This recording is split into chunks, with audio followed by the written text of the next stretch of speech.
I don't know why it's printing supports. I guess there must be some kind of ledges or something. I didn't really look at it real quickly.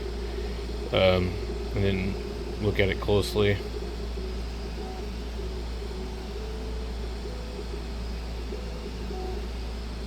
You can kind of smell that PLA smell.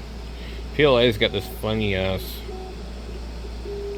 kind of smell compared to PETG. Doesn't really seem to smell like PLA. I don't know, maybe it's some kind of organic thing, considering polylactic acid is supposed to be made out of corn and something else. I don't know. We can get that out of there.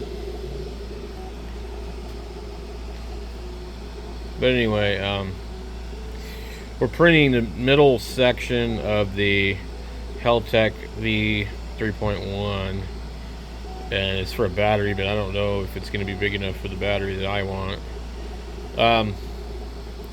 I've kind of got my meshtastics both like just sitting outside without a case on them, and notice that they do a lot better without a case on them. So I think what's happening is one of them might be compressing the Wi-Fi and Bluetooth antenna. So I'm going to try a couple more cases. And we will just drill a hole in the case where the antenna goes. I don't know. Maybe it's not like they're waterproof. So that's the antenna that's different on version 3.